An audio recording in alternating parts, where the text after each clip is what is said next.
los escenarios, el anunciador decía, ahora, the one and only, pero José Feliciano estaba ciego, entonces iba el perro.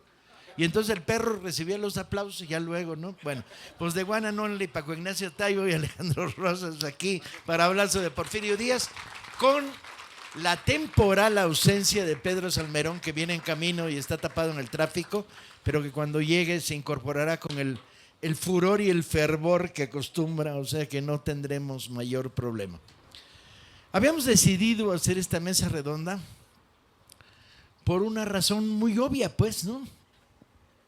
Los indicadores de un renacer de la figura política de Porfirio Díaz están en todos lados.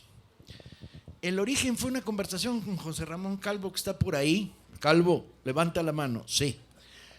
Que de repente descubrió una caricatura de Calderón, el caricaturista de Reforma, en la que se deshacía en alabanzas sobre Porfirio Díaz, ¿no? Y a partir de eso, la aparición de 3 biografías, los comentarios sobre la figura de Porfirio Díaz, los llamados reiterados año con año a que regresen los restos de Porfirio Díaz que están en un cementerio en París para que sea enterrado con toda gloria y lujo en el estado de Oaxaca. Ante lo cual habíamos advertido que si los traen nos vamos a tirar en la carretera de Veracruz y no los vamos a dejar pasar, que el Porfirio está en un cementerio de París porque ahí lo mandamos a tiros, no porque hubiera querido. Y entonces, bueno, el debate. Más allá de una revisión más precisa, más minuciosa de la figura de Porfirio, lo que resulta interesante es los elementos básicos de una evaluación del personaje. El nuevo, empiezo yo, empiezas tú, empiezo yo. El nuevo conservadurismo tiene 2 patitas sobre las que se apoyan alternativamente y un origen ideológico. Yo no tengo ninguna duda de que el peñanietismo, bajo su fórmula neoliberal enfurecida, desatada, enloquecida, tiene muchísimo de porfirismo. Si hay algo donde ha bebido, aunque quizá lo tenga de una manera no consciente, no, porque como son analfabetas funcionales, pues no dan ni para leer las biografías, etcétera. Pero algunos de los intelectuales orgánicos de la derecha sí están trabajando de manera consciente el retorno. Se dan casos extraños, como por ejemplo, el año antepasado el Castillo de Chapultepec preparaba una gran exposición sobre Limantur, el cerebro de los científicos porfirianos, banquero, etcétera. Y uno se preguntaba, ¿y a qué se debe el interés por Limantur? Estuvo presente en el Castillo de Chapultepec la gran exposición sobre Bernardo Reyes, porfiriano medio disidente, pero porfiriano de pro al fin y al cabo. La aparición de libros objeto, de iconografías, está desatada. Hay una especie de pequeño clamor, porque tampoco da para demasiado, bueno, ya hagamos ajuste de cuentas favorable con la figura de Porfirio.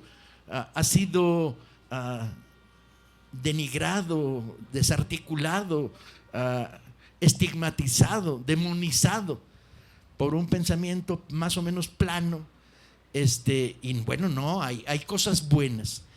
La parte curiosa es que esta ofensiva va permeando medios masivos de comunicación y de repente uno escucha en la radio cosas muy jodidas y muy peligrosas, como por ejemplo en un programa sin ningún contenido político, más o menos blandengue, el locutor se revienta la frase de, bueno, Porfirio Díaz no era tan malo, ¿verdad? ¿No? O pero bueno, también es cierto que Porfirio Díaz fue uno de los héroes de la batalla de Puebla. Este paso a la sociedad nacional de la reivindicación de Porfirio se sustenta, decía al principio, en 2 patitas. La primera patita es, Porfirio no solo tiene una historia negra, sino tiene una historia blanca. La primera parte de su trayectoria política en términos nacionales es la del coronel, luego general, que hace la guerra de reforma del lado liberal, luego la guerra contra la intervención y el imperio, y termina en la operación que lo lleva a la toma de la Ciudad de México. Esta sería héroe de la patria, por tanto, uno más de los grandes combatientes de la reforma y la intervención. La segunda patita de la mesa es más envenenada. Es, bueno, pero Porfirio es el artífice del desarrollo económico mexicano. O sea, en los años que van de 1890 estuve a punto de irme al 2000, al 1910, hay un progreso nacional. Y la medida de progreso se da con medidores que tienen que ver con desarrollo industrial, desarrollo de infraestructuras, caminos, carreteras, puentes, tranvías, bla, bla, sin ningún matiz. No se dice a dónde iban esos caminos, cuál es la función. O sea, este concepto que luego se volvió muy panista y muy peñanietista de desarrollo es bien material, no le hace a quien beneficie. Y cuando dice el Producto Interno Bruto ha crecido, nadie dice quién recibió el crecimiento. Es muy potente. Y además, en general, es bastante desinformado. No me quisiera meter en el primer debate, en el de qué tan héroe de la patria fue Porfirio. Lo único que quisiera es apuntar una idea, que es, desde el poder 3 veces intentó revisar la historia de la reforma y la guerra contra el imperio para mejorar su papel y sobre todo para descalificar a figuras políticas que le hacían sombra. Una de ellas, la descalificación de Zaragoza con los cambios 2 veces de los textos en sus memorias y en su parte de guerra de la batalla de Puebla I. La segunda, la descalificación de Mariano Escobedo como el triunfador de Querétaro, atribuyendo el éxito de la última campaña contra Maximiliano a la toma de la Ciudad de México y no, la toma de Puebla y la Ciudad de México y no a la caída de Querétaro. Pero al margen de esto, que luego si quieren discutimos en detalle, la segunda parte es la que me parece muy interesante.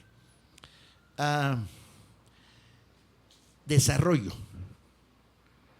O sea, es cierto, durante el porfiriato nació la empresa de transporte eléctrico de Oaxaca. La ciudad de Oaxaca tenía tranvías, que eran propiedad, por cierto, del gobernador, cosa que nadie dice cuando habla de desarrollo económico, y que eran usados por el 1% de la población de Oaxaca, cosa que nadie comenta y discute cuando esto. Es cierto, el tendido ferroviario creció de manera espectacular, básicamente porque estamos en la última parte del siglo XIX y porque los tendidos ferrocarrileros crecieron planetariamente, no solo en México. Pero nadie dice que el trazado de los ferrocarriles fundamentales tenía 2 destinos, las conexiones mineras y las zonas de salida de la mercancía y los productos.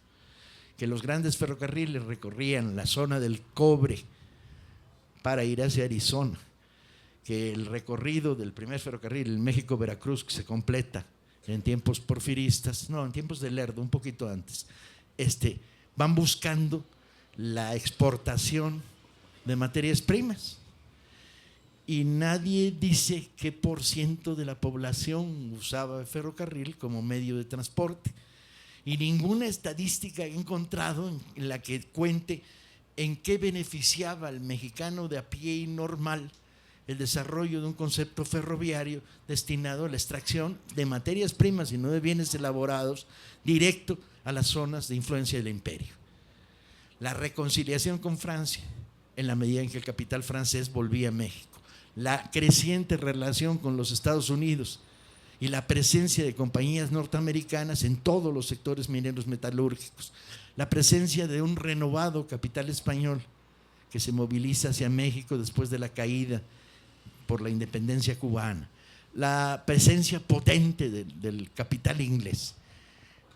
Cuando empieza a analizar el porfirismo en minucia y en detalle, te vas encontrando básicamente un régimen de favores al gran capital y esencialmente autoritario. Y cuando la autoridad no da, esencialmente represivo, brutalmente represivo. No podemos olvidar que durante el porfirismo en México hay 2 guerras genocidas. O sea, no guerras genocidas de exterminio para acabar con comunidades. La guerra del Yaqui, que arrasa una comunidad de 30,000 habitantes hasta reducirla a 6,000, que reimplanta la esclavitud en Campeche y lo que hoy es Quintana Roo, reimplanta la esclavitud. Un sobrino de Porfirio Díaz es uno de los negociantes en el tráfico de esclavos hacia esa zona. Valle Nacional con el azúcar en Oaxaca, las plantaciones enequeneras y caucheras en la zona de lo que hoy es Yucatán, Quintana Roo. Y la guerra de exterminio contra los mayas en Yucatán. Guerras de exterminio, conducidas por militares que primero mataban y luego preguntaban, que asolaban y destruían comunidades, que fusilaban masivamente hombres, mujeres y niños. Cuando analices en detalle el porfirismo, te vas a encontrar un maravilloso articulado que es Porfirio, poder central, los científicos impulsando el proyecto económico de las transnacionales, aliados, capital con capital extranjero, y las figuras de los gobernadores, que cualquier parecido con los gobernadores autales que hay en México es culpa de la realidad, porque la realidad es una hija de la chingada, es cabrona. El gobernador de Tlaxcala, el gobernador de Hidalgo, en época porfirista, emite un edicto prohibiendo que los ciudadanos beban agua de las fuentes. ¿Por razones de higiene? No, porque es el dueño de todas las haciendas pulqueras de la zona. Y el consumo de agua de la fuente limita el consumo pulquero. El gobernador de Veracruz, Teodoro Dez, famoso porque instaura los casinos en Veracruz. Por cierto, todos los casinos veracruzanos, que eran 3 de esa época, están con la maquinaria trampeada. Tienen electroimán para que… O sea, no solo casinos fraudulentos. Los gobernadores de Sonora, en pacto con las transnacionales, tratando de apoderarse del río Yaqui. Los gobernadores de Chihuahua, con la experiencia terrible de la represión de Tomochic. Y así vas siguiendo la trayectoria y vas encontrando un cúmulo de operaciones de despojo, abuso, censura, represión, que son las que marcan el conjunto del porfirismo. Lo dejo ahí para abrir boca, ¿no? Mientras… Perfecto. Muy buenas noches, Paco. Muchas gracias por la invitación de venir aquí a platicar y a polemizar sobre este periodo que sigue tan vivo a más de 100 años de que terminó. Cumplimos este año 100 años de la muerte de Porfirio Díaz, el 2 de julio. Volvió a reactivarse este debate de si los restos, que si no. A mí lo que me inquieta y que me ha inquietado en los últimos años, 2 años quizá, es, por un lado, que la voz de una parte de la sociedad dice que el mejor presidente que ha tenido México en la historia fue Porfirio Díaz. Y hay una añoranza al régimen de Porfirio Díaz, no obstante que yo creo que ya nadie de los que vivimos aquí nació ni siquiera ya en esa época. O sea, creo que ya todos los que les tocó el porfiriato propiamente, incluso los últimos años, ya pasaron a mejor vida. Pero hay una especie de añoranza que tiene más unos toques románticos, como el asunto de la paz social, el asunto de los combates de flores en San Ángel y en la Alameda Central, los paseos dominicales por el bosque de Chapultepec, el afrancesamiento glamoroso de la Ciudad de México, el paseo de la Reforma y su embellecimiento con el Café Colón, la glorieta de Cuauhtémoc, todo lo que era finalmente ese embellecimiento y esos aires románticos. Entonces, a mí me inquieta hoy en día que la gente diga exactamente que pues el gran mejor régimen de la historia es el de Porfirio Díaz. Luego, número 2, me inquieta también que seamos muy eufemistas en decir que era un gobierno autoritario, paternalista. Era una dictadura. O sea, yo creo que para tratar de analizar y con toda justicia y como se debe en términos de la historia, con todos sus bemoles y claroscuros al régimen de Porfirio Díaz, hay que empezar definiéndolo como una dictadura. Un gobierno unipersonal, un gobierno que ejercía la autoridad de arriba hacia abajo, un gobierno que tenía una estructura económica que desarrollaba a través de un grupo de privilegiados, de una clase media ascendente que fue haciéndose de los negocios porque tenían información privilegiada, porque sabían dónde invertir, porque sabía quién iba a venir de las empresas. Casi todos los miembros de lo que fueron los científicos tuvieron acciones en las principales compañías extranjeras, petroleras, mineras, comerciales, textileras, porque sabían dónde meter la lana y dónde enriquecerse. De ahí que surgiera una nueva clase media que se convirtió rápidamente en los ricos junto con Porfirio Díaz. Otra cosa que me inquieta, insisto, es que da miedo que le llamemos dictadura. Era una dictadura. O sea, ahí no hay vuelta de hoja. Quizá al principio incluso llegó con un golpe de Estado, 1877, la rebelión de Tuxtepec. Luego trató, como suelen ser los golpes de Estado en México, al menos hasta entrada la revolución, legitimarse por medios constitucionales. Él es presidente constitucional desde 1877. Y luego creo que los elementos que, desde mi perspectiva más política que económica, son los que lo van a sostener, son elementos que, para nuestra desgracia, siguen presentes en el sistema político actual. Número 1 es, desde luego, la corrupción. Un régimen que se anquilosa tanto tiempo tiene que corromperse forzosamente, porque lo único que hacen son cambiar de lugar las piezas del ajedrez político. Casi toda la generación de gobernadores, Teodoro Dehesa, Próspero Caguanzi en Tlaxcala, el gobernador de Puebla, todos ellos van a envejecer con Porfirio Díaz. La Cámara de Diputados, la Cámara de Senadores, todos se van a ir haciendo viejos. Entonces, todo ese tipo de gerontocracia que se va construyendo nos va a llevar a construir un régimen que es absolutamente corrupto e impune. Pero además, un régimen que ahí es donde nosotros aprendimos como sociedad y como sistema político el arte de la simulación. Es decir, Porfirio Díaz jamás se le podría acusar de que se suspendieron las elecciones o de que se impuso. No hubo un periodo presidencial de todos los que participó Porfirio Díaz, que fueron 8 periodos presidenciales u 8 elecciones con 7 reelecciones, no hubo uno donde se suspendieran las elecciones. Siempre las elecciones se llevaron religiosamente, se mostraban las casillas, era una votación indirecta, no como hoy en día, voto popular directo, secreto, sino era indirecto, un poco como a través de electores, como lo hacen en Estados Unidos. Pero él podía decir que era un régimen democrático porque a él lo elegían a través de las urnas y a través de los mecanismos electorales. Pero era finalmente una simulación absoluta del régimen, una simulación donde también enseñó la clase política lo que era la simulación de la ley. Por ahí Justo Sierra va a decir en algún momento que la Constitución era un bello poema, porque la Constitución prácticamente, como lo dice aquella famosa foto del hijo del aguizote en 1906, me parece, cuando se conmemora el centenario del nacimiento de Juárez, que aparece en el balcón de las oficinas del hijo del aguizote con la leyenda, la Constitución ha muerto. Y efectivamente, era letra muerta.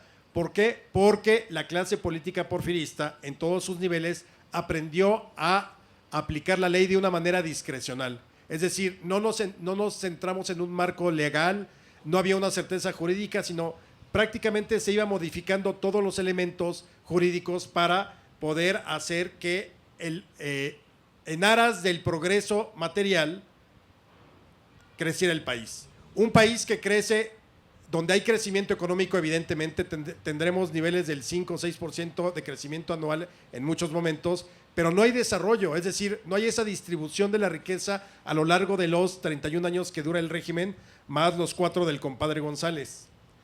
Un régimen que además, en aras de la paz, se sacrifica todo. Y en aras de la paz también hay que entender a la sociedad, no creo que justificarla, porque también la sociedad, una sociedad analfabeta, estamos hablando de cerca del 90% de analfabeta, 80% rural, es decir, era todavía una población eminentemente rural, ignorante, que desde luego le compró a Porfirio Díaz cuando llega la premisa de la paz. Muy importante porque también eso nos hace cuestionarnos hoy en día. ¿Qué daríamos a cambio de una paz hoy en día? Una paz social, una paz estable, una paz que nos permitiera ya no encontrar fosas y fosas por todos lados, que acabara con los desaparecidos. Bueno, la paz porfirista se fincó a sangre y fuego. La paz porfiriana fue exactamente construida sobre sangre.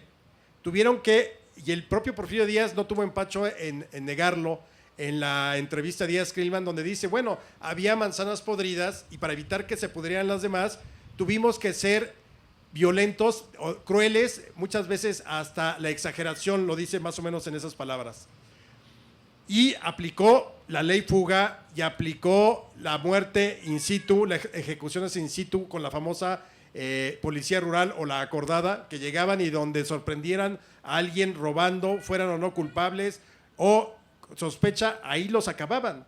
Entonces, la sociedad fue cediendo sus derechos políticos. ¿Por qué? Porque de pronto después, imaginemos un país, después de prácticamente 70 años desde que inicia la época de la República en 1824 y hasta 1877, no hubo tiempo de un respiro para la sociedad.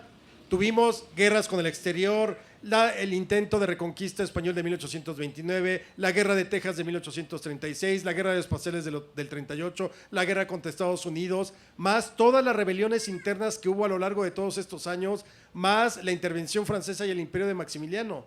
Es decir, cuando Porfirio llega al poder en 1870, finales del 76 y constitucionalmente del 77, la sociedad estaba exhausta de que no podían transitar por los caminos de México a Puebla o Puebla a Veracruz porque había asaltantes de caminos, porque además se habían una serie de impuestos como las famosas alcabalas que cobraban impuestos simplemente por llevar tus mercancías de un estado a otro de la República, ya no digamos en el extranjero. Si uno pasaba con su mercancía, digamos de maíz de Puebla al Estado de México, se les cobraba un impuesto, eso eran las alcabalas.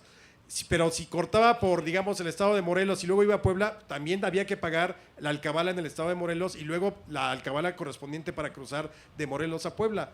Entonces, había muchos elementos que desde luego era necesario erradicar, pero la paz, y todo mundo creyó que la paz, como se estaba realizando, esa paz porfiriana o pax porfiriana, como se le llama, tenía y estaba justificada en el derramamiento de sangre.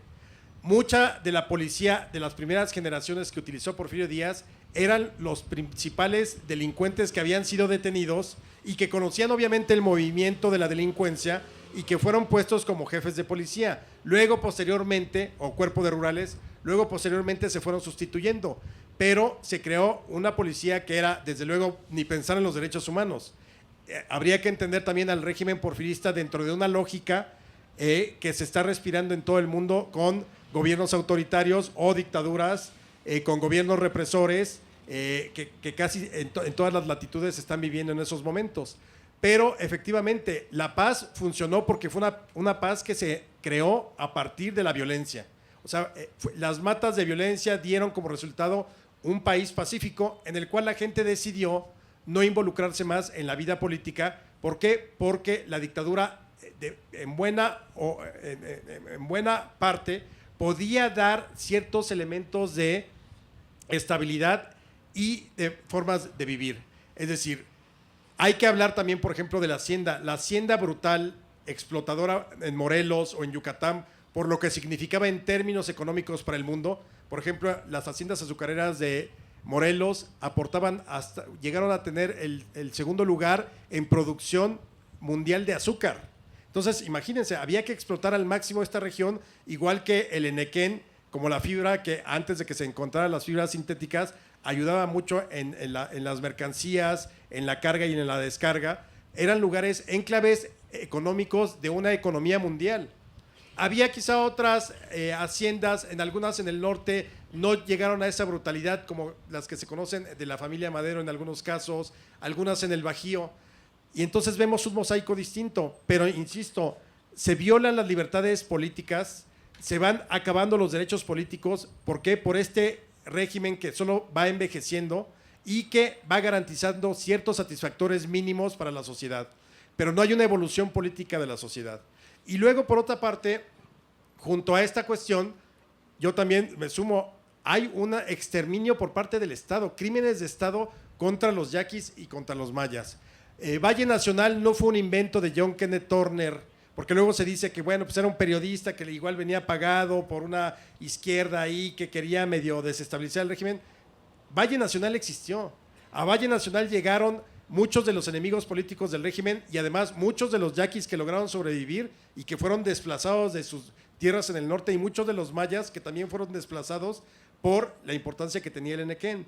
Entonces, creo que para iniciar un poco el asunto del porfiriato, hay cosas importantes, claro, lo mencionaba Paco, los ferrocarriles, la idea de la modernización, que curiosamente esa fue la primera vez que nos vendieron el primer mundo. El discurso político de Porfirio Díaz se ha repetido en 2 ocasiones más. La idea de modernizar al país, de civilizarlo, de llevarlo a un primer mundo, aunque en ese entonces el término primer mundo no existía, es de Porfirio Díaz. Porfirio Díaz dijo: hay que traer el orden, la paz y el progreso, las calles asfaltadas, la energía eléctrica, los tranvías eléctricos a principios del siglo XX, el cinematógrafo, los primeros aeroplanos, el automóvil. Pero todo eso era parte no de una visión de Estado, sino era, digamos, lo que estaba corriendo por el mundo. El mundo estaba viviendo esa transformación de la modernidad y Porfirio Díaz la compró para México, y buena parte de la sociedad, sobre todo la clase media, la compró, y el pueblo siempre al margen de todo ese desarrollo y de todo ese crecimiento. Pero esa modernidad que nos vendió Porfirio Díaz la volvimos a ver luego con Miguel Alemán en los años 50, que vuelve con la idea de la modernización, la idea esta de vamos a bajarnos del caballo para subirnos al automóvil, en este caso, fue totalmente de Miguel Alemán. Por eso, durante la época de Miguel Alemán, hay un resurgimiento de la idea de la añoranza porfirista. Poquito antes de que subiera Alemán al poder en 1946, estas películas de El México de mis recuerdos, Qué tiempos aquellos, señor Don Simón, y todas aquellas que ponían un porfirismo romántico empezaron a surgir. Y la tercera vez donde se habla de modernización y primer mundo es desde la época de Salinas, con el ascenso del neoliberalismo. Y entonces nuevamente nos volvieron a vender la idea de que México tenía que ser del primer mundo, las comunicaciones, la inversión extranjera directa, abrir las fronteras, que son los tres, digamos, son los 3 regímenes que hablan de la modernización. Insisto, yo creo que tenemos una visión muy sesgada del porfiriato hoy en día, como la hemos tenido a lo largo del siglo XX.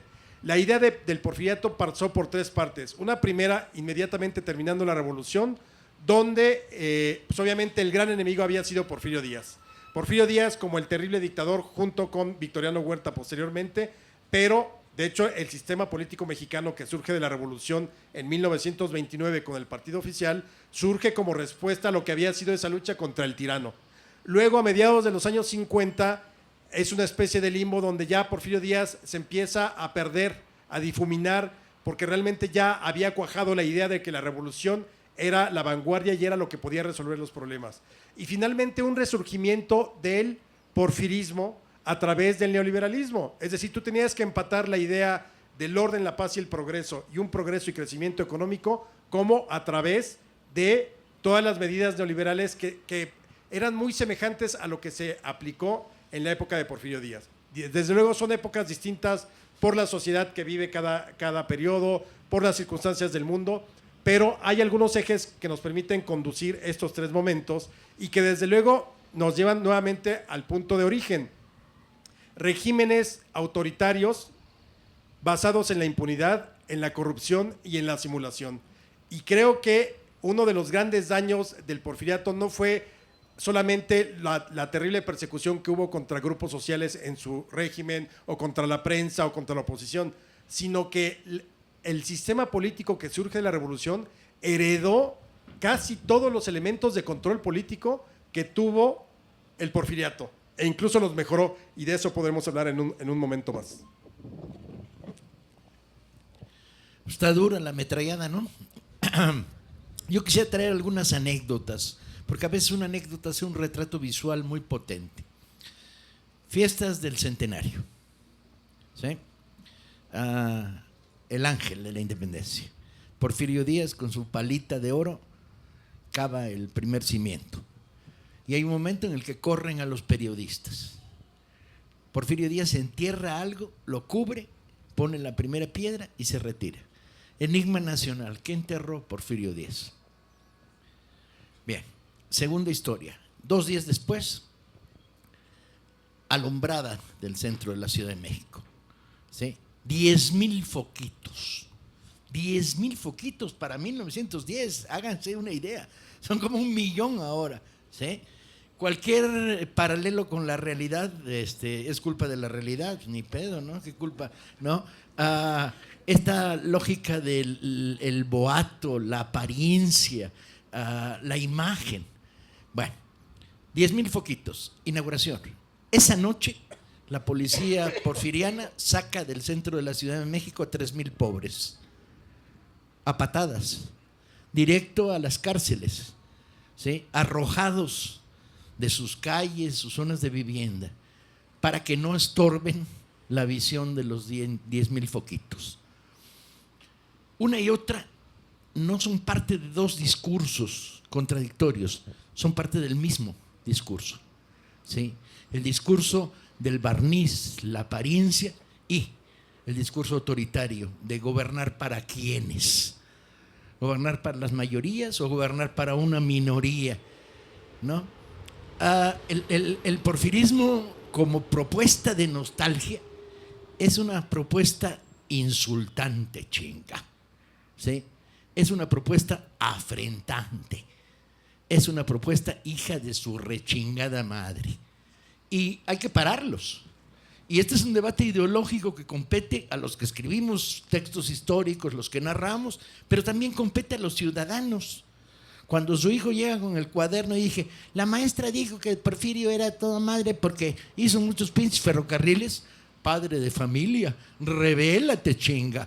Haz que la Virgen de Guadalupe baje de su pinche marco y dale en la cabeza a tu hijo para que se lo repita a su maestra. Este es un debate nacional. ¿Qué tipo de modelo? ¿Qué tipo de añoranzas? ¿Qué tipo de nostalgias? Una sociedad se construye sobre elementos utópicos, sobre voluntades y deseos y sobre un imaginario. El regreso del imaginario porfirista es la legitimación del autoritarismo neoliberal que hoy estamos sufriendo, ¿sí? Y le da acuerdo. Tercera anécdota. Revisen las páginas de Lola en lo que compete a México. Revísenlas con cuidado. Compárenlas con las páginas de sociales de Reforma, Excelsior y Universal. La coincidencia de un 60% de los apellidos no es casual. O bueno, sí es casual, lo que pasa es que yo tengo muy mala leche y ando buscando coincidencias donde no las hay. ¿Sí? La reiteración del gran dinero que siempre ha estado ahí, en primera, en segunda, en tercera fila. ¿Sí? Alguien decía, bueno, ¿y qué fue el priismo? Pues fue el resultado del matrimonio no santo de las hijas de los tenderos porfirianos con los licenciados hijos de los generales carrancistas, ¿no? Esta imagen, que es bastante acertada y que corresponde en la realidad a más de un centenar de casos, tiene un registro en el Lola. Y el modelo de Lola es chingón, ¿sí? El modelo es, vean cómo los ricos son simpáticos, tienen sabor, tienen caché, son modélicos. Una sociedad que está proponiendo como modelo a políticos corruptos, futbolistas semianalfabetos, actores de cine y de teatro que no saben actuar, que si no fuera por el pinche Chicharito no saben ni cómo se llaman, ¿no? Ahí tiene unos güey japonés, ahí tiene dentro de la cabeza, te llamas Pedro, güey, abusado, no se te olvide. En esta telenovela te llamas Pedro. Está proponiendo estos elementos modélicos, está proponiendo una manera de vivir y ascender, una manera que implica la pirámide, el subir, con los costos los que sean, con la ausencia de cualquier mentalidad solidaria, ¿sí? Y el modelo porfirista es el modelo de déjennos vivir en paz en lo individual, ¿sí? Resuelvan mayormente. y luego además simulen que les gusta. La administración del DF en el porfirismo es un prodigio. El asfaltado de las calles principales de la Ciudad de México se hizo a costa del no asfaltado de las calles secundarias. Preguntémonos hoy, en Mancerópolis, ¿sí? Por cierto, la demanda de Mancera para alcalde de Kabul, los hoyos ya los tiene, está ya a la orden del día. Esta ciudad extrañamente arbitraria. ¿Han notado ustedes estas esquinas prefabricadas con pinches pivotes raros, cuya función nadie jamás me ha podido explicar? ¿Para qué chingados sirven? Excepto para convertir calles de 2 carriles en calles de 1 y hacer más difícil el tráfico, y que luego te desen los huevos cuando tratas de brincar los pinches pivotes esos. Por cierto, hay varios pivotes averiados, espero que sea por los huevos de acero o los ovarios de acero de mexicanos y mexicanas. Esta ciudad con agua para los campos de golf, pero no para Iztapalapa, ¿sí? Con agua urbana, con agua de la ciudad, ¿sí? Esta ciudad construida sobre la base de las apariencias, desquiciada, enloquecida, incómoda, cada vez más loca, que cada vez sirve menos a los ciudadanos. ¿Y a quién sirve? Pues ahí tienes el modelo porfiriano.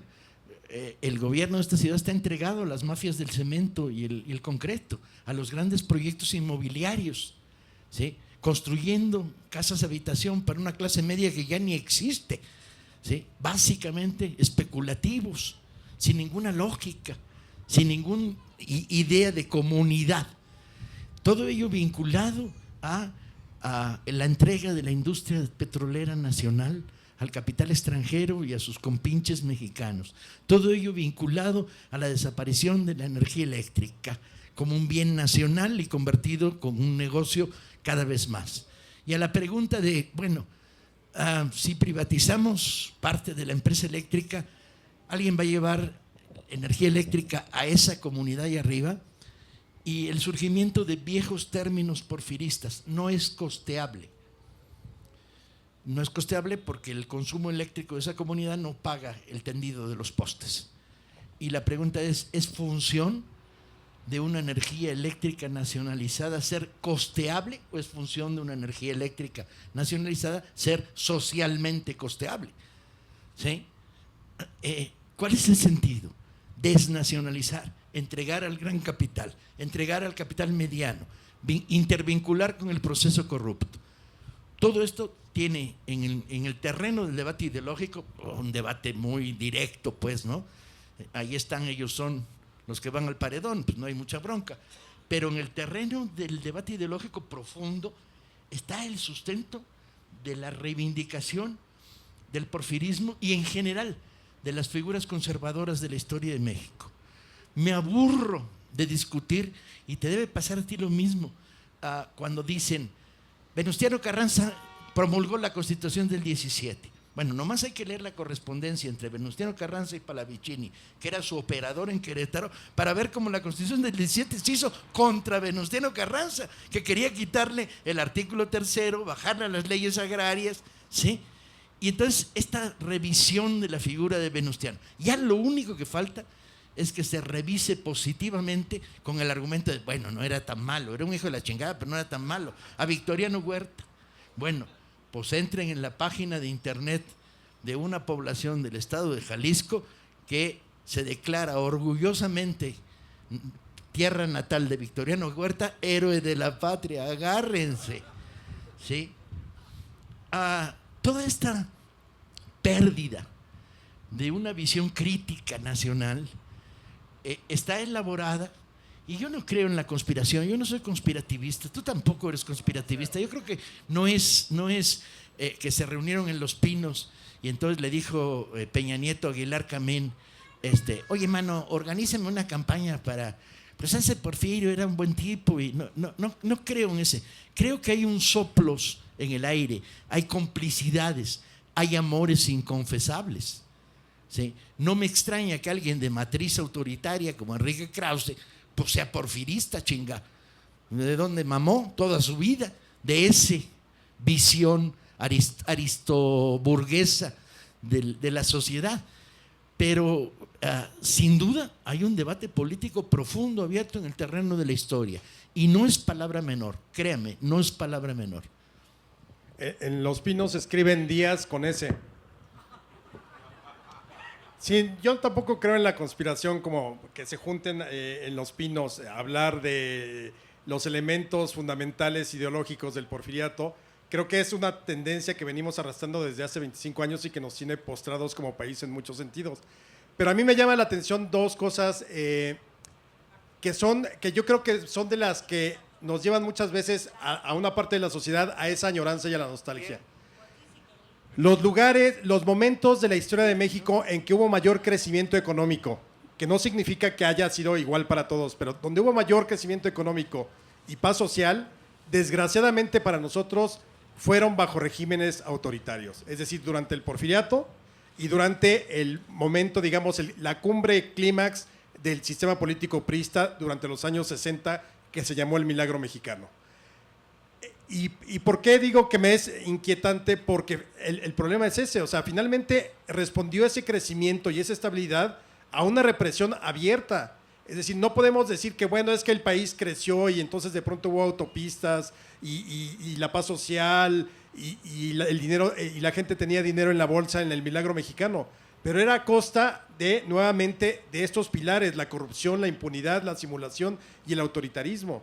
Entonces, esos son elementos que a mí me gusta mucho pensarlos en términos de la historia, que desgraciadamente el porfiriato pudo en un momento dado garantizar una paz que se anhelaba durante 70 años del siglo XIX, y el priismo pudo garantizar una paz que se anhelaba después de 30 años de haber tenido rebeliones internas, la cristiada, asesinatos de candidatos y demás.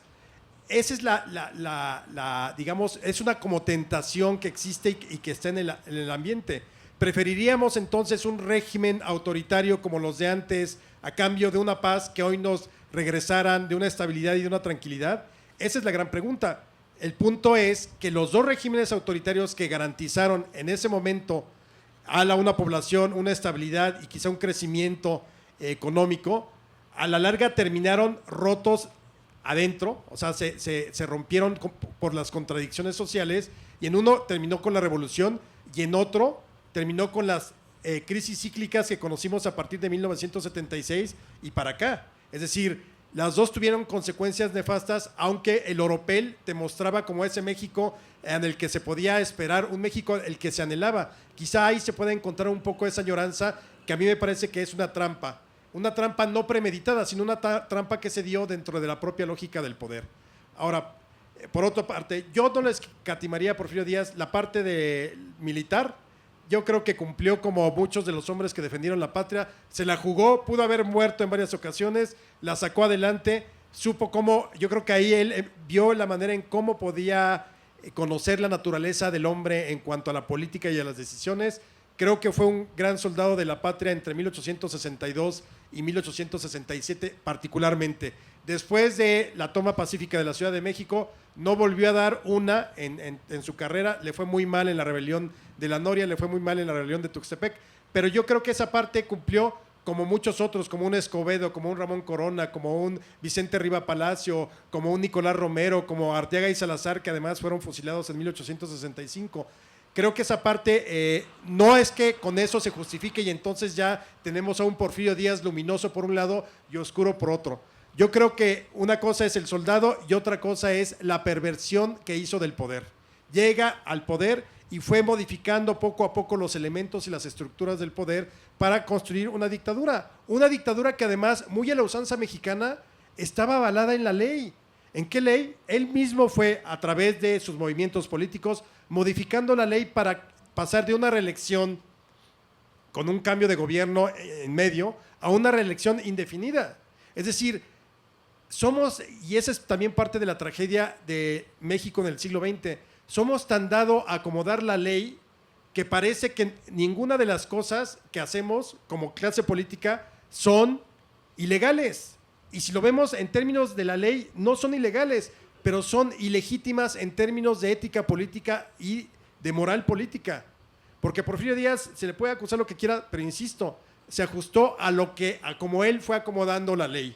Una ley que quería cambiar cuando la quería cambiar o la podía cambiar cuando él quería, ordenaba. Nunca hubo un fallo en ese sentido.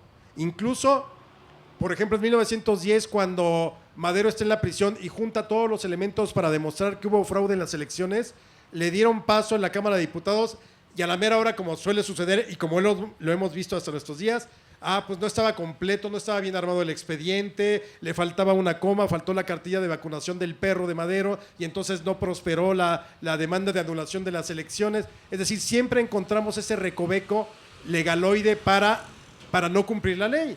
Igual, en el caso de Huerta, si ustedes siguen la manera en que Huerta tomó el poder ese 19 de febrero de 1913, es impecablemente legal. Huerta llegó al poder legalmente, como decía la sucesión presidencial de acuerdo a la Constitución del 57. Ahora, en términos de la ética política y de la ilegalidad, claro que era ilegal, pero en términos legales tampoco se le podía decir nada. Y esa era una constante que venimos arrastrando desde el porfiriato. El porfiriato le heredó al sistema político que surge de la revolución esos mismos mecanismos. Sí tenemos una constitución, ahí está, más de 450 reformas desde 1917, pero ahí tenemos esa ley. Lo que pasa es que somos, como clase política, ha demostrado que somos muy buenos para hacer leyes, pero también para ver la manera en cómo le puedes dar la vuelta a la ley dentro de la legalidad. Pedro Salmerón ha llamado por tercera vez diciendo que está atorado en el tráfico, pero que no se vayan, que quiere intervenir. Esperemos que lo logre o que deje tirado su pinche carro y se venga corriendo. Vamos a abrir el micrófono, tienen ustedes la palabra y luego haremos unos anuncios de la Brigada Paralela en Libertad. Dense gusto, sí.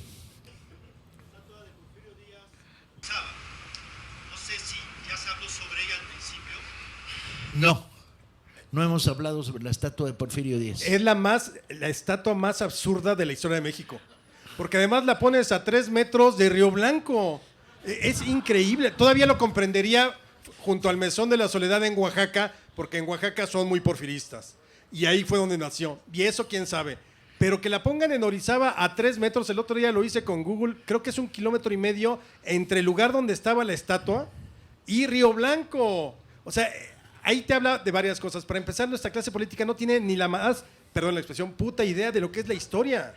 No tiene idea de la sensibilidad política, no tiene idea de la sensibilidad social y de todo lo que ha significado la historia, porque la historia no solamente es una cantidad de efemérides y de hechos, son referentes de lo que somos y son referente de lo que queremos ser.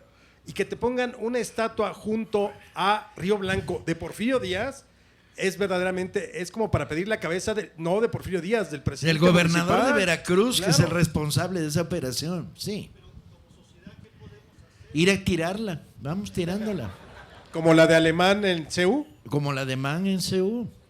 Como la de Corona del Rosal en el Metro Insurgentes. Vamos promoviendo, ya que demostramos que en la Cuauhtémoc podemos echar para atrás un proyecto como el elevado hacia la nada, vamos pidiendo que la estatua de Corona del Rosal se quite de ahí. Es un insulto a los estudiantes muertos en el 68. ¿No? Bueno, y la de Porfirio, los veracruzanos se van a ajustar cuentas. Veracruz avanza a pesar de tener el gobernador más jodido que ha tenido en siglos la historia de México.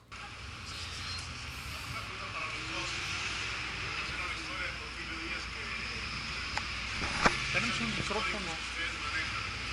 ¿Qué tan válido es entender, explicar o justificar las decisiones del porfiriato en la época que le correspondió vivir? Sí, todo personaje es un personaje de contexto y hay que colocarlo en los contextos. El Porfirio Díaz, yo diría incluso del 58, 57, el final de la Guerra de Reforma, incluso previamente se levanta en los últimos momentos de la rebelión de Ayutla contra Santa Anna. No es un hombre de muchas luces. Es un militar que se la juega y en el contexto que se produce de defensa de la patria o no, porque la reforma y la lucha contra el imperio, la intervención franco-españo-inglesa y luego contra el imperio de Maximiliano cortan al país de una manera muy brutal en dos, o sea, de un lado o de otro. no hay terrenos intermedios, ¿no? Ante una guerra imperial de ocupación, con un ejército francés que levanta un imperio. Y en ese contexto, Porfirio es, yo creo que coincido con Rosas, es un militar abnegado, manipulador, creando su base de operaciones en Oaxaca, lo suficientemente lejos de Juárez para tener un grado de autonomía muy grande, pero el problema es la conversión de Porfirio Díaz en candidato a la presidencia a través de intentos de golpe de Estado contra Lerdo, luego la presidencia y luego la transformación rápida del personaje soldado en el personaje presidente en el poder y el ponerse al servicio de una presión social que existe. El capital está ahí, el capital internacional está presionando, los ricos. La gran pregunta es, ¿pudo la reforma, si entendemos la etapa de la reforma como desde la guerra de reforma hasta la caída de Maximiliano, pudo haberle dado otra continuidad diferente a este país, no porfiriana? Muchos se preguntan, bueno, la salida del liberalismo reformista es el autoritarismo dictatorial porfiriano. Y yo digo que no, hay dos salidas claras. El magonismo es la otra salida del liberalismo, la salida del liberalismo democrático, popular a ultranza, indigenista, etc. Pero al mismo tiempo el fenómeno del desgaste es muy canijo. Si revisas a los sobrevivientes de la guerra contra el imperio, Riva Palacio, Prieto, Altamirano, están quemados. Han sido 10 años de guerra continua. Están personalmente deshechos. Y de alguna manera el primer Porfirio les resulta atractivo, aunque luego Porfirio se encargará de darle sus chingados a cada uno y desplazarlos. A Escobedo convertirlo en la nada, a robarle su archivo el día en que muere, a Riva Palacio meterlo a la cárcel, etcétera, los restos del liberalismo. El problema es esta conversión, esta salida autoritaria al liberalismo. El liberalismo de la reforma mexicana tiene las dos matrices dentro. Tiene la matriz del capitalismo adelante y es progreso y no le midamos los costos en demasía, o tiene la matriz del liberalismo es básicamente democracia popular, ¿no? Y la salida porfiriana es la elección de la salida por la derecha.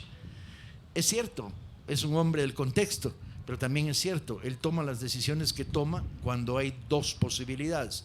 La decisión de permitir la reimplantación de la esclavitud en México la toma Porfirio en una carta que le envía al gobernador de Sonora. Le dice, mándamelos, los destinamos vía Veracruz, y se crea la ruta de la muerte de los yaquis, ¿sí? Y ahí tiene a su sobrino, no puede ser que no lo sepa, comprando y vendiendo esclavos, ¿sí? A los presos políticos, las órdenes de exterminio, el colocar a 1/3 del ejército mexicano en Sonora, ¿sí? O el repetir la experiencia en Yucatán. Hay una elección continua de paz como yo la entiendo, orden como yo lo entiendo, corrupción como yo la entiendo, autoridad. Todos los gobernadores de los que hemos hablado fueron nombrados por dedo, por Porfirio. Todos. Cada vez que había un conflicto interno porfirista entre dos candidaturas, Porfirio era el fiel de la balanza. Él decía, no, espérame, en Sonora Corral, ¿sí? Y luego Torres, ya no te toca a ti Corral, pero a ti Corral vente a la vicepresidencia. O sea, Porfirio controlaba políticamente el país en el nivel superior al 100%. No al 90, no al 95, al 100. Iba colocando y descolocando en función a una serie de componendas y negociaciones. ¿Es un hombre de su época? Sí, pero pues también es un hombre de su época Hitler, ¿no? Y el fascismo es un momento, no solo un personaje. Sí, yo creo que exactamente para estudiar al personaje en términos históricos, sí hay que siempre interpretarlo dentro de su contexto, porque si no, obviamente, con la manera de tratar de interpretarlo a la luz de hoy, del 2015, pues obviamente se vienen los desfasamientos, no en términos ideológicos, porque la ideología prevalece, como lo he dicho, quizá en 3 momentos de la historia son muy similares en términos ideológicos. Yo les recomendaría que leyeran así con una pluma o un lápiz en la mano toda la entrevista a Díaz-Creelman. Ahí se van a dar cuenta de lo que Porfirio Díaz percibía de los mexicanos, de la manera de ejercer el poder, de la manera de gobernar, de la manera de cómo debía controlar a la clase política. Es la radiografía en voz de él. O sea, lo increíble lo increíble de la entrevista a Díaz Krillman es exactamente casi una confesión de lo que había sido su gobierno. Y dice del derramamiento de sangre, de por qué tuvo que operar así. Él ni siquiera es una justificación, es una explicación de él misma, de su propio régimen. Yo se la recomiendo mucho que la lean, está en internet, larga, es larga, pero vale la pena ir subrayando ahí para que vean lo que él percibía de su propio gobierno y que desde luego él no contemplaba ni los derechos humanos, ni un desarrollo social, ni nada. Para él todo se sostenía sobre el orden, la paz y el progreso en términos materiales. Entonces yo recomendaría, sí, para conocer en ese momento al propio Porfirio Díaz en sus palabras en la entrevista a Díaz Krillman. Bueno, logramos que se sumara Pedro Salmerón. Y hasta le damos la palabra. No. Buenas noches. Y respire, 1, 2, 3, ya. Sí. Bueno, cruzar corriendo la zona rosa es como una carrera de obstáculos. Sí, porque finalmente dejé el coche. Se los juro, hace 1h15 estaba yo en la esquina de Álvaro Obregón y Monterrey. ¿Sí? Hace 1h15. Y luego encontré que había un accidente de un camión de redilas con un Chevy que cerraban 3 carriles de Monterrey. Eso lo descubrí cuando pasé. ¿Sí? Entonces, y luego se atascaba igual, di la vuelta en Sinaloa, dejé el auto ahí y dije, ¿qué hago? Y corrí, ¿no? Y ya, bueno. Odio hacer esto. Porfirio. Fíjense que, sí, de esta ciudad que cada vez está peor, ¿no? De la ciudad del señor Mancera, yo orgullosamente debo decir que voté en blanco en 2012 por el DF. Yo taché mi boleta por el DF. Bueno. ¿Pero no te aplicaron el reglamento nuevo hoy? Porque no me vieron, mano, porque violé todas las pinches normas posibles. Pero, bueno, Porfirio, justamente hoy he estado pensando que Porfirio Díaz no me cae tan mal. ¿Sí? Porfirio Díaz. ¿Cómo se ve que llegaste tarde? Porfirio Díaz fue un sujeto que le tocó aplicar lo que le tocaba en su tiempo y que se lo creía. Eso era lo peor del caso. Se lo creía, lo compraba. ¿Sí? A los que detesto son a los que ahora están poniendo de moda a don Porfirio. A los que aman a Porfirio hoy y a los que ponen a don Porfirio como el mejor gobernante de nuestra historia. Y no por lo que sea Porfirio, porque ni siquiera lo entienden ni lo estudian. O sea, no hay un solo historiador serio, quitando quizá a Paul Garner, que defienda a Porfirio. Serio entre comillas. No hay un historiador serio que lo defienda como lo están haciendo los falsificadores. Y entonces no es Porfirio el que me cae mal. A Porfirio lo podemos discutir en términos históricos. A Porfirio podríamos comprenderlo en su contexto, entender por qué pensaba como pensaba y por qué actuaba como actuaba. No es Porfirio el que detesto. A los que detesto son a los ideólogos de la derecha y a los ideólogos descaradamente al servicio del gobierno que exaltan hoy a don Porfirio y que han hecho todo un show mediático en pro de don Porfirio. ¿Y por qué los detesto? Primero, porque llevan boleto todos. Yo he hecho la lista y cada uno de estos sujetos que ama a don Porfirio apoya virulentamente e incluso va más allá de la verdad histórica de Murillo Karam sobre Ayotzinapa. Y hablan de los vándalos, de los que qué bueno que los mataron casi, porque ellos dan por hecho que los incineraron en el inverosímil, absurdo, imposible incendio del basurero de Cocula, ¿no? Entonces, casi dicen qué bueno que los mataron, porque todos y cada uno de ellos apoyan la reforma energética de Peña Nieto, porque todos y cada uno de ellos apoyan la reforma educativa y piden mano dura contra los profes y le aplauden. Se hacen pipí, así como se hacen pipí con don Porfirio, se hacen pipí con las declaraciones de Aurelio Nuño cuando dice, sí, vamos a dialogar. Yo no dialogo con ellos porque es político, vamos a dialogar cuando veamos el diálogo sobre cómo instrumentar la reforma. No, pues qué diálogo tan a toda madre, hijo de tu puta madre, ¿no? En fin, todos los que defienden a don Porfirio, todos coinciden en estos tres puntos, todos y cada uno de ellos. Entonces, defender a don Porfirio no es hablar del pasado, es hablar del presente, es hablar de la mano dura, de la represión, de la guerra contra los indígenas, del despojo de los pueblos en pro de las mineras, ¿sí? Es eso. Entonces, hoy estuve pensado todo el día, yo quería llegar mucho más temprano, se me complicó, pero hoy venía pensado todo el día, no, en realidad no es don Porfirio el que me cae mal. Don Porfirio es un viejo que se murió hace 100 años, está bien muerto. A los que detesto profundamente son a los que creen que no está muerto y nos los quieren poner ahora, 100 años después. No. ¿Cómo que no detesta a don Porfirio? El tráfico de la Ciudad de México puede hacer cosas malísimas con las neuronas, no hay ninguna duda. Porque una revisión histórica del personaje, como empezaba Alejandro, no nos hagamos pendejos, estamos hablando de una dictadura. Estamos hablando de una dictadura genocida.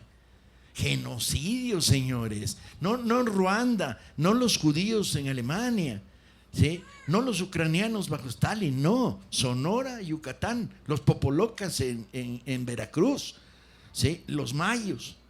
Estamos hablando de una dictadura constructora de vías de ferrocarril con trazado aprobado por empresas mineras norteamericanas. Estamos hablando de la dictadura que pone los 10,000 foquitos para alumbrar y saca 3,000 pobres a patadas del centro de la Ciudad de México. Estamos hablando del mátenlos en caliente. Estamos hablando de la represión brutal contra los magonistas. Estamos hablando de Río Blanco, ¿no? Y los de Cananea. Estamos hablando del ejercicio de una dictadura violenta que a partir de eso se convierte en modelo para unos cuantos añorantes del porfirismo. Tiene razón Pedro, toda la razón del mundo. Los terribles son los que quieren levantar. Ahora, yo no coincido en una cosa. La frase de don Porfirio es un viejito que murió hace 100 años. Pura madre. Si hubiera muerto hace 100 años no habría la cantidad de gente que hay aquí con la apasionada voluntad de resistir el frío, el tráfico, etcétera, para discutir una figura como esta. Pero fíjate, yo ahí sí coincido con Pedro en ese sentido. El problema, que nosotros como mexicanos cargamos la historia como una lápida. Ya murió el viejito hace 100 años. El problema es que lo seguimos trayendo a colación, sobre todo esta parte de la reivindicación, como si lo tratáramos de revivir, como si fuera alguien que no murió y que necesita estar discutiendo hoy en día. Y no, o sea, sí tenemos que darle vuelta a esa página, no en términos de olvidar, sino como referente para tratar de combatir a la ideología hoy en día. Una ideología que desde luego está sesgada, muy polarizada y que desde luego termina siendo o imitando elementos del sistema político de entonces que luego fue recuperado por el sistema político de mitad del siglo XX. ¿Saben qué? El día en que me consigo una buena foto de don Porfirio, la pongo en mi cuarto y la uso para jugar los dardos, chinga. Ese tipo inauguraba festivales en pantuflas. La imagen del padre propietario y el paternalismo es uno de los elementos más brutales que contiene el porfirismo, ¿sí? ¿Te lo imaginas? Como la foto se tomaba a medio cuerpo, no se veían las pinches pantuflas. Pero cuando las cámaras de cine casualmente se bajaron, hay 2 o 3 imágenes que muestran las pantuflas. ¿Qué te indica esta idea de propietario de la nación? Y cuando ves al bobo de Peña Nieto, la palabra bobo es generosa, chinga, generosa. Lo ves hablando, habla desde la propiedad de la nación, ¿no? Habla desde el México que él posee, ¿sí? Para un demócrata, la idea de la nación de todos y no de algunos es una idea esencial. Más allá del debate, y podemos debatir horas, porque además mi arsenal de historias sobre don Porfirio es potente, ¿sí? Y lo tengo en el corset. Lo que sí es cierto es que el debate está centrado, como hemos dicho a lo largo de esta noche, en la batalla histórica, ideológica contra el autoritarismo en el terreno el terreno de la historia. Tiene la palabra primero luego alguien que estaba ahí ya no está. Ahí está. Luego la compañera del Rosa, luego ella, luego Santiago el rompecoches, la compañera y el compañero. Adelante. Y alguien por ahí atrás. Que levanta. Sí, buenas noches, muchas gracias por concederme la palabra. Respecto a Porfirio Díaz, hasta donde yo estoy enterado, no se ha manejado que se haya hecho inmensamente rico en tantos años. Quiero hacer un comentario. Hace unas 3 semanas, 4 semanas, en el programa de Humberto Musacchio, entrevistó a un autor que acaba de publicar un libro donde precisamente trata lo inmensamente rico que se hizo Porfirio Díaz en sociedad con su secretario de Hacienda, ¿cómo se llama? Limantur, sí, que inclusive puso como ejemplo que compraron uno de los ferrocarriles ellos directamente y lo revendieron a la nación con una ganancia exorbitante, que sí, Porfirio Díaz hizo muchos negocios y era inmensamente rico. Es lo que dijo este autor. Desgraciadamente no traigo los datos. No, a ver, Porfirio Díaz al parecer no a su nombre, a diferencia de Alemán, por ejemplo, que ya lo empecé a estudiar y está cabrón. Porfirio Díaz no a su nombre, pero Porfirio Díaz Romero Rubio, alias Porfirito, ¿sí? Nachito de la Torre y Mier, esposo de la hija. El suegro Romero Rubio, el sobrino Félix, son, o sea, él directamente a su nombre puede ser que no. ¿Hubo prestanombres? Probablemente sí. A lo mejor no le interesaba tanto el dinero, pero su entorno íntimo se enriqueció como todo el grupo de políticos que eran, además de políticos, latifundistas y sobre todo operadores del gran capital extranjero. Eso es lo que los hace millonarios. Y todo el círculo íntimo de don Porfirio está ahí. Puede ser que don Porfirio no, o no tanto, pero su hijo, su yerno, su sobrino, su suegro, todos están ahí. Sí, yo tengo la sensación de que Porfirio no se hizo multimillonario. Sobre todo si lo comparas con los dos paralelos que hemos creado, Alemán y Salinas, pero tiene un sentido. Si eres propietario de una manera paternal de un país, tienes el país. ¿Para qué quieres hacerte millonario si eres millonario? No hay límites a los deseos de la dictadura, no los hay. En ningún momento de los últimos años del porfirismo hay límites. Que quiero esto, quiero lo otro, instantáneamente. Entonces, en ese sentido, no da la sensación, o por lo menos lo que sabemos es lo que dijo Pedro.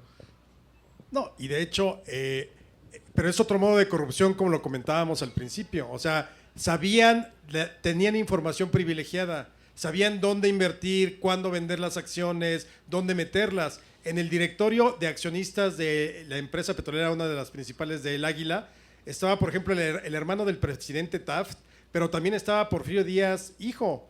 Entonces, sí, no es como ahora que de repente pues, hay ligas y hay billetes y fajos y maletas, que ya es un descaro absoluto. Pero en ese es otro tipo de corrupción tan deleznable una como otra. Saber información privilegiada, saber cuándo vender, saber hacer los movimientos de a quién le das la concesión, a quién no. Finalmente es ese círculo alrededor de Porfirio Díaz el que sí se enriquece de una manera brutal como no se había dado en todo el siglo XIX. Una pregunta, ¿por qué Porfirio se fue o lo corrieron? No, lo corrieron, lo corrimos. Y ahí está el problema, el uso de ellos o nosotros. Cuando revisas la historia de México, tú dices, ¿quién ganó en Puebla? Y la respuesta es nosotros. Porque esta construcción de identidad es la construcción de una relación entre el pasado y presente, ¿sí? ¿Quién iba con Morelos cuando tomó Oaxaca? Nosotros. ¿Quién acompañó a Hidalgo cuando decreta la abolición de la esclavitud en Guadalajara? Nosotros. No hace falta estar ahí, sino estar ahí de otra manera. No, lo corrimos a tiros, además, hijo de su chingada madre. Tiene la palabra antes del compañero. Un historiador que no es nada de izquierda, pero es serio, Santiago Portilla, demostró con las fuentes del archivo de la defensa cómo fue una derrota militar total del porfiriato, la rebelión maderista. Y no estamos hablando de un historiador de izquierda, un historiador que no es nada de izquierda, pero bien fundamentado. O sea, lo corrimos, lo demás son inventos de los porfiristas. Tiene la palabra la compañera ahí, luego Santiago, luego el compañero, luego la compañera y luego tiene la palabra. Oye, esto es democracia, órale, dense gusto. Un poco en la línea de lo que había comentado el señor era para enfatizar la idea del Porfirio Díaz empresario como empresario a partir de corrupción institucionalizada y los aspectos que han mencionado. Decía el señor Taibo de los 1000 foquitos. Una de las grandes obras que primeramente hizo Porfirio Díaz fue el de desecar la Ciudad de México. Pero también su hijo era propietario de la empresa que producía energía eléctrica y utilizaban esa agua que estaban extrayendo. Y además, sus amigos se apropiaban de los terrenos. La colonia Escandón, la colonia Juárez, todo eso les iba proporcionando muchos beneficios. Y coincido con ustedes en el sentido de que hay que estudiar a las élites, a las burguesías, y no solamente verlos en el Ola, sino ver de qué manera han mantenido o han logrado mantener su fortuna, gente como los Braniff y otros, ¿no? Échenle un ojo a la biografía de Bertrand Wolff sobre Porfirio Díaz. Es quizá el libro menos trabajado por los historiadores y trabaja con información de primera mano porque está escrito en los años 20, donde todavía hay un montón de testigos y de archivos accesibles. Y la parte fascinante son los 3 capítulos que cuentan quiénes son los gobernadores porfiristas y cómo es el interlazo entre negocio turbio, represión, selección de personajes. Se llama Bertrand Wolff, creo que se llama Porfirio Díaz. La editó la editorial Domés, está fuera de catálogo, pero la brigada va a hacer un esfuerzo para reimprimirla y regalarla. Lleva 20 años fuera de catálogo.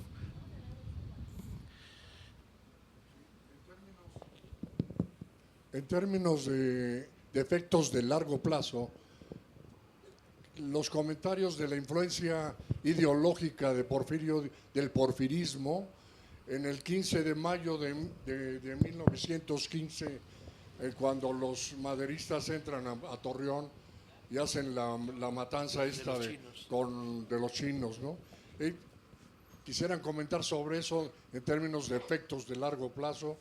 Y hay varios detalles que ha contado bien Pedro Salmerón. Pero el problema de la matanza de los chinos y la xenofobia está articulado con el problema de la mano de obra traída para las obras espectaculares.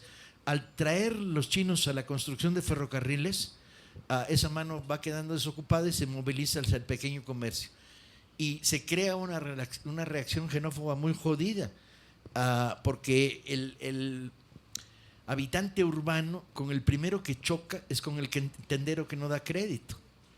Y ese es el sustento del antichinismo en la zona lagunera. Pero el mismo fenómeno lo vas a encontrar con las matanzas de Valle Nacional. El promedio de vida en Valle Nacional era de 3 años. Para yaquis, mayos y mayas, 3 años. Y ahí llegaron una cantidad enorme de chinos y coreanos. El mismo fenómeno lo vas a ver en la conformación de las chicleras en Yucatán, donde aparecen también colonias asiáticas que son desplazadas por el fin del ferrocarril del occidente, el transcontinental norteamericano, bajan hacia México y el único trabajo que hay. Lo mejor que yo he leído, bueno, aparte de algunos ensayos particulares, es el libro de Beatriz Gutiérrez Müller. ¿Lo leyeron la novela? Está muy bien, se llama Viejo Siglo Nuevo, donde cuenta en particular el mundo de Sonora desde 3 puntos de vista: un chino, un yaqui y una alemana sometida por una dictadura patriarcal de un burgués alemán. Y está muy bien. Bueno, y como efecto de largo plazo, por la institucionalización del autoritarismo, que es el triunfo de Carranza y el PRI, ¿sí? Es un efecto de largo plazo clarísimo, pero esa es otra historia, de otra conferencia. De repente he tenido debates con algunos compañeros, amigos, sobre el porfirismo, ¿no? mucha gente define que ya era necesario alguien que pusiera el orden, porque llevábamos tantos años de guerra, prácticamente como dijiste Alejandro, pues desde la independencia. Sin embargo, creo que sería muy interesante ponernos en los pies de aquellos mexicanos que vivieron en aquellas épocas en el porfirismo. Imaginemos que una similitud con los tiempos actuales. Imaginemos que el gobierno federal pues contrata a todos los sicarios, a todos los narcotraficantes, a los grandes cárteles del crimen, ¿no? Los contrata. Abiertamente. Sí. O sea, en pocas palabras, pues ellos serían los policías, ¿no? Ellos serían los rurales de aquellas épocas. Y bueno, tenían carta blanca para hacer lo que ellos quisieran, ¿no? Podían entrar a la casa, podrían violar, matar y no tenían que rendirle cuentas a nadie, o tal vez algún cacique, ¿no? Que ni siquiera era alguien realmente establecido, visible dentro de la estructura de poder del Estado, ¿no? Entonces, pues realmente es muy denigrante, es muy triste que todavía como mexicanos añoremos ese sistema tan autoritario y que, bueno, dio paz. A mí me gusta pensar que Porfirio Díaz sí la sufrió durísimo, pues cuando se enteró que Nachito, ¿no? Mieri Terán, pues salió así, como todos sabemos, y que estaba casado con su tan amada hija amada, ¿no? Yo creo que en ese momento, pues la sufrió bastante, y pues bueno, pues eso era realmente lo que quiero comentar, y bueno, saber su opinión sobre esto. A ver, yo siempre digo una cosa, Enrique es el famoso tuitero y bloguero Tlatuani 1521 y Cuauhtémoc, ¿no? Ahí si lo conocen en Twitter, él es... yo siempre les respondo, ¿paz para quién? Cuando dicen la paz del porfiriato, si por paz entendemos que la disputa por el poder entre las élites ya no se dirimía a balazos y que los ejércitos extranjeros ya no entraban abiertamente a territorio nacional, como lo hacían antes de que llegara Porfirio Díaz al poder, sí hubo paz. Pero el porfiriato está surcado por 4 guerras endémicas de exterminio, a las que hay que ponerle por su nombre, genocidas. La guerra contra los apaches y los comanches, que acaba hasta la década de 1890, la guerra contra los yaquis, que ha contado muy bien Paco, la guerra contra los coras y los huicholes, ¿sí? Y la guerra contra los mayas de Yucatán, que acaba en 1903 con la toma de Chan Santa Cruz, la capital rebelde maya. 4 guerras de exterminio permanentes a lo largo de todo el porfiriato. Y además no hay año del porfiriato, lo tengo documentado, en el que no haya un acto de violencia política del Estado contra el pueblo por cuestión de tierras, de despojo, de represión obrera. No hay un solo año. Entonces, ¿paz para quién? No para el pueblo. Que es la misma paz priista. Tú lo has tuiteado en muchas ocasiones, casi año por año, la cantidad de represiones, de persecuciones contra oposición, contra movimientos sociales, contra líderes, estuvo permanente. Lo que pasa es que la sociedad, una parte de la sociedad dormía, como decía Madero, bajo la fresca pero dañina sombra del árbol venenoso. Pero efectivamente es el mismo tipo de paz que se construye en el sistema político priista. Tiene la palabra ella y luego él. ¿Y cerramos o seguimos? Cerramos, ¿no? No, hay más. Ok, de acuerdo. Me gustaría saber qué es lo que piensan ustedes sobre la tradición sobre los caudillos en la tradición de la historia de México, ahora que han hecho una cierta revisión del siglo XIX, porque yo creo que hay actualmente, ese es mi pensamiento, hay como un sentir de parte de los ciudadanos actualmente de como la espera de un caudillo, de alguien que venga y nos salve sin la participación responsable de cada uno de nosotros, sino que como la espera de que alguien venga y transforme o plantee y tras de él estar yendo, no simplemente como una visión ciudadana. Esa es una pregunta. Ahora, no sé si la pudieran relacionar con esta visión, pero en el otro ámbito, ya de Porfirio y ya como de la enseñanza que le ha dejado ahora al actual presidente, que el actual presidente es como un seguidor de Porfirio Díaz, al menos es lo que he leído en los medios periodísticos, que alaba o lo tienen bien, digamos, a Porfirio Díaz. ya en este otro ámbito de este otro sector social bueno, dirigente del país, ¿no? Sí, yo creo que hay que eliminar del diccionario político el término caudillo, porque lo mismo es caudillo aquel que acaudilla una rebelión social popular, que es elegido desde abajo por su sociedad, que es caudillo aquel que estructura una propuesta autoritario burocrática. Caudillo no significa nada, caudillo es el que acaudilla. El problema de la presencia sobredimensionada del dirigente también es un problema de reflexión histórica. Nos hemos preguntado muchas veces, ¿podía Cárdenas haber nacionalizado el petróleo si no hubiera un consenso nacional popular y una organización sindical potente detrás de él? ¿Podía? El caudillo interactúa, no actúa, ¿no? Huerta toma el poder legalmente, después de haber corrido la mitad de los diputados maderistas y amenazarlos de muerte, haber tomado el poder militar en la Ciudad de México, haber establecido el golpe de hecho, haber encarcelado a Madero. ¿Es Huerta un caudillo? Sí, acaudilla a lo que Madero permitió, que es la supervivencia del ejército porfiriano en los tratados de Ciudad Juárez. Acaudilla eso, acaudilla a los gachupines del sector comercial que le llevan a la ciudadela champán a los alzados contra el maderismo. Entonces habría que eliminar la palabra caudillo y más bien historizarla, ¿no? Yo solo agregaría, por ejemplo, el anticaudillo fue Madero. Madero, una vez que llega al poder, lo quiere hacer todo a través de un respeto irrestricto a la ley y con el concurso de los ciudadanos. Y ahí fincó su derrota. O sea, el hecho no es una tontería, una ingenuidad que, bueno, en términos del colmillo político, sí, que haya aceptado gobernar con el ejército que había sido de Porfirio Díaz y licenciar al ejército revolucionario. Él, como si se hubiera comportado como un caudillo, él ni siquiera hubiera ido a elecciones como lo hizo y como llegó a la presidencia. Hubiera dicho, yo saqué a Porfirio Díaz, yo voy a ser el presidente ahora.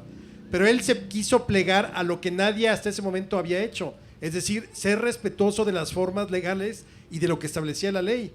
El problema que quedó demostrado es que no éramos un país funcional o no estábamos preparados para esa aplicación de la ley irrestricta, y eso fue lo que en cierto modo determinó su derrota. El diccionario dice, caudillo es el que como cabeza guía y manda a la gente de guerra. Me sé de memoria la definición del diccionario. Entonces, como dice Paco, caudillo es lo mismo Santana que Bernardo Reyes, Pancho Villa que Álvaro Obregón, Iturbide que José María Morelos. No significa nada. Lo demás, dejémoselo a Enrique Krause. Hasta atrás.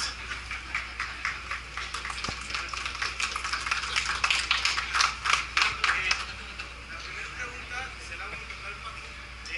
¿Qué papel fue el clero católico en el porfiriato? La segunda me gustaría que me la contestara Pedro, que yo tengo una imagen de Madero que es un gobernante con buenas intenciones, pero muy ingenuo. Y la tercera se la hago a Alex, sobre la entrevista que tuvo Porfirio Díaz con William Taft, me parece que fue en El Paso, Texas, o en Chihuahua, no recuerdo. Fue a visita recíproca. Sí, exactamente. Entonces me parece que se tocaron temas como el proyecto del ferrocarril en Salina Cruz, que era como el canal de Panamá, y que pidieron montar en Baja California, que me parece que Díaz se la negó. Entonces sí, me gustaría que cada uno nos explicara esto. Díaz nacionalista. El clero, después de la derrota de los imperiales, fusilamiento de Maximiliano, el clero está absolutamente apagado políticamente. Está a la defensiva, recluido, y empieza a recuperarse tardíamente. Yo diría que no es sino hasta el gobierno del ahijado, ¿no?, que empieza a recuperarse su papel. Este papel es creciente, vuelve a haber otro concordato con el Vaticano, o sea, Díaz abre de nuevo la puerta al clero conservador y es uno de los sectores de apoyo. Sin embargo, no es particularmente clerical, en la medida en que es un soldado de la Reforma, le cuesta mucho trabajo tragar. Ahora sí, en las ceremonias con pantuflas ya empieza a haber obispos alrededor de fin de siglo. Yo creo que es pragmático en su conciliación tiene a su compadre Hilo, que es obispo de Oaxaca, de hecho él ayuda a que sea obispo, pero realmente sí no se puede decir que fuera un gobierno proclive al clericalismo. ¿Alguien más? Sí. Rápidamente.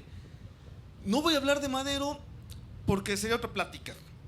Lo que sí te puedo contestar, y aquí discutiríamos Alejandro y yo contra Paco, es que entre más leo a Madero más me gusta y más me convenzo de que no es ingenuo. A primera vista... A primera vista... ¿No vamos a hablar de Madero? Yo estoy totalmente de acuerdo con Pedro. Bueno, no es ingenuo. punto. Entre más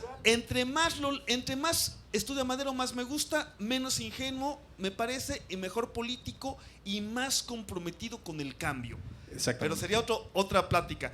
Lo que sí quería decir, ya que estamos en el asunto del clero, es sobre eso hay una cantidad de mitos y de falacias, y no quiero dejar de decirlo. Durante mucho tiempo me rehusé a incluir entre los falsificadores de la historia a Francisco Martín Moreno porque era novelista.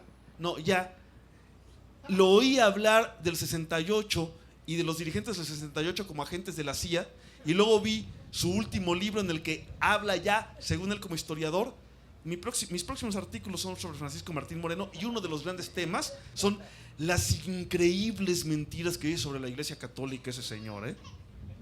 No. Y nada más sobre lo de Taft, a la fecha no se sabe a ciencia cierta, no hubo un protocolo, no hubo una minuta de lo que se discutió tanto en El Paso como en Ciudad Juárez. Hay quienes dicen que fue el espaldarazo final para Porfirio Díaz para que todavía fuera a 1910 a las elecciones. Hay quienes dicen que ahí le dijeron que ya se acababa, que mejor se retirara, pero es especulación. No hay manera de saber porque no quedó registrado y todo se ha movido en el ámbito de la especulación. Bueno, como no vamos a hablar de Madero, no tengo que decir en estos momentos que así había un Madero muy chingón. Más bien había dos. Gustavo sí era de veras. Gustavo era de veras. Mientras que Francisco... No, también era de veras. Alguien que firma los acuerdos de Ciudad Juárez y que deja íntegro al ejército porfiriano, se merece que ese pinche ejército lo mate un año pero después. Entonces, qué bueno que no vamos a hablar güey, por güey. Pero era su asunto legalista, la idea de la por legalidad. Eso, pero claro, no vamos a hablar de Madero, ¿no? Entonces, esa es para la próxima. Sale, nos comprometemos los tres a venir a hablar de Madero. Yo ya escribí un libro sobre Madero, temporadas o pilotes, tú trabajaste mucho el maderismo. Sobre todo el espiritismo. La parte espiritista, Pedro es un maderista sentimental, es una de esas debilidades producto del tráfico. ¿Cuándo vamos a volver a hablar de Madero? Paloma es la que manda en los Betty. ¿Y deberíamos invitar a quién? Y deberíamos invitar a Gutiérrez. Sí, señor. Había que invitar a Beatriz Gutiérrez Müller cuando estemos. ¿En Texcoco hablamos de Madero? No, Texcoco está muy lejos. ¿En la feria de Escapuzalco? En la feria de Escapuzalco. O sea, en abril hablamos de Madero. Vamos a regalar. Yo sufro. Las dos últimas. Aparecieron otras 6 manos por ahí. Va, rápido. Bueno, para cualquiera, ¿pueden hablar algo sobre Porfirio Díaz, sobre el tema de educación y de la salud, los pros y los contras en su régimen? Yo no. Además sufro incontinencia urinaria, entonces... La educación es un tema del que se ocupó hacia el final de su mandato. Entonces, en realidad es un tema que realmente no le preocupó, que realmente dejó que fuera ocurriendo, y hacia el final, cuando ya creía que podía hacer otras cosas, se empezó a ocupar, pero no funcionó. El tema de la educación es posterior. Y la salud, he estado leyendo las estadísticas de la Ciudad de México, de la insalubridad en la Ciudad de México, y en los cuarteles 5 y 6 de la Ciudad de México, es decir, todas las colonias del norte y del oriente de la ciudad, los antiguos barrios indígenas, Bondojo, Guerrero, Candelaria de los Patos, la mortalidad infantil en el año de 1910 era todavía superior al 70%. Esa es la salud del porfiriato. Sí, los ricos tenían médicos de cabecera como el doctor Vázquez Gómez, sí, que era muy chingón médico, sí, pero en los barrios pobres de la Ciudad de México la mortalidad infantil seguía siendo superior al 70%. Superaba la de Teotihuacán, el clásico del 60%. O sea, mayor, como dice Enrique, que la de Teotihuacán en el periodo clásico. Entonces, esa es la salud. O sea, salud para los ricos, educación para los ricos, igual que paz y progreso para los ricos. Otros foros, en cuanto se pueda, relativos a desmitificar, perdónenme este par de culeros que fueron Carranza y Obregón. Sí. Yo sí coincido. Sí. No entendí bien, no escuché bien sobre las guerras o las matanzas que hubo en ese periodo de 1860, 1890, y te referiste a la de los apaches. Sí. Tengo entendido que Benito Juárez otorgó un territorio a una tribu de las épocas antiguas, todavía México, pues, que eran los apaches, perdón, los Kicapú, que son los que actualmente ocupan esa parte de lo que antiguamente se llamaba Presidio Santa Rosa, en Musquis, Coahuila, hoy menciono Musquis, Coahuila, pero si no comprendí bien, te referías a una masacre, pero más bien fue que esos indios, los llamados Kicapú, les otorgaron ese territorio por haber combatido a los apaches que atacaban la población del Presidio Santa Rosa. No, de los Kicapús acabo de estudiarlo. La historia de los Kicapús es lo contrario, es un pacto gubernamental con los Kicapús para permitirle libertad territorial y está generado por el juarismo a partir de que Maximiliano les ofrece y no les cumple libertad territorial los Kicapús. No, lo que hablaba Pedro es de los chiricahuas, los apaches chiricahuas y toda la ofensiva en Chihuahua contra los apaches, que más que ser una guerra de exterminio, yo creo que ahí teníamos que sentarnos a estudiar el tema. Es una guerra dirigida por los rancheros locales y los gobiernos de Chihuahua, en la medida en que los apaches no son mayas, no son mayos, no son yaquis, son una tribu expoliadora de todo lo que tiene alrededor. De hecho, los yaquis estuvieron constantemente. Eso nos lleva a toda una historia y un nuevo debate. Ahí hay un libro precioso, el mejor libro sobre los apaches, que muestra esta dualidad. La guerra, que es una guerra entre el pueblo contra el pueblo de Chihuahua contra el pueblo apache, una guerra de 100 años, y también cuando interviene el Estado porfirista, que la va a convertir en una guerra de exterminio similar a otras que está haciendo, aliado ya con los gringos. Entonces, la guerra apache es larguísima. El mejor historiador, búsquenlo, es Víctor Orozco. Víctor Orozco, de Ciudad Juárez, y además sobrino nieto de Pastor Orozco, que ha estudiado espléndidamente el texto. Él tiene un libro que se consigue en cualquier librería con la culta, porque es de la colección Regiones, que se titula Las guerras indias en la historia de Chihuahua, de Víctor Orozco. Sí, tiene razón, porque el de Terrazas ya se envejeció. Bueno, a ver, anuncios.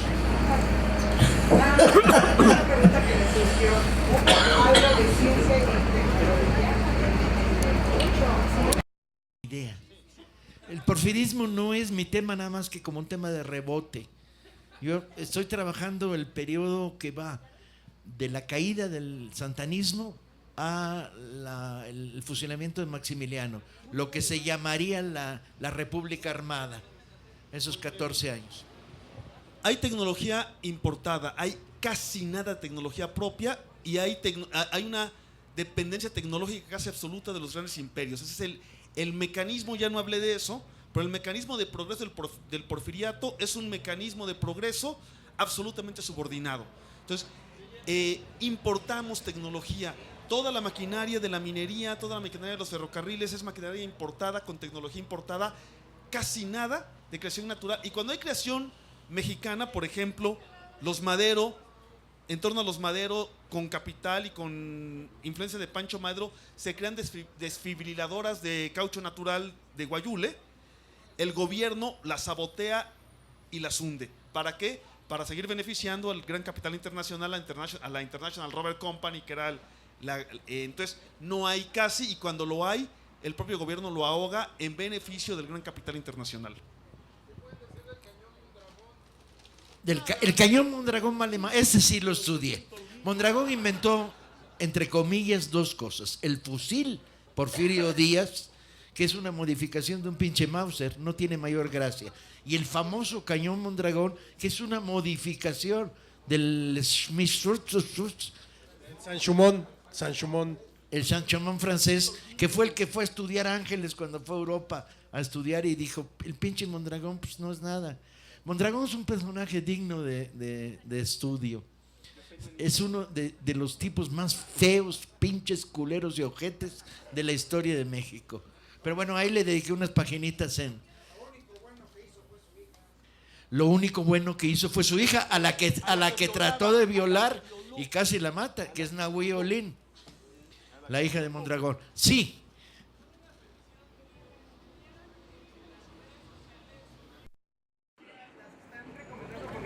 Sí, José Ramón, estamos subiendo a las redes sociales todo. Toda esta conferencia está en redes directas, además, filmándose.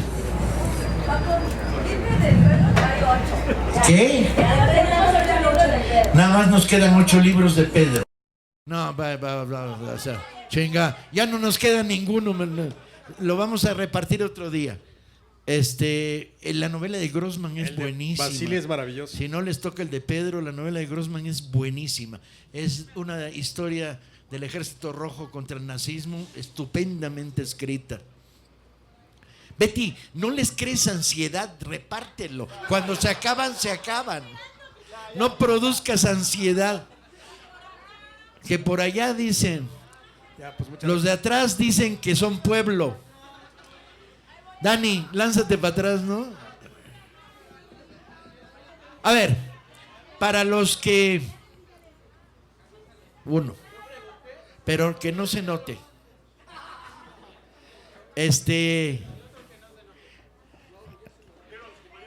Varios anuncios, compañeros. Los que están de pie por sufridos merecen libros. Lleven los de atrás antes de que me entre complejo de culpa. Oigan, estaba anunciado el delegado de Cuauhtémoc, Ricardo Monreal, y yo quería hacerle una propuesta, y no está él, pero se la mandamos por streaming o por como lo esté mandando José. Hay que tirar la estatua de Alfonso Corona del Rosal, que está en la Glorieta de Metro de Insurgencia. Ya se votó. Ya se votó. A ver, anuncios importantes.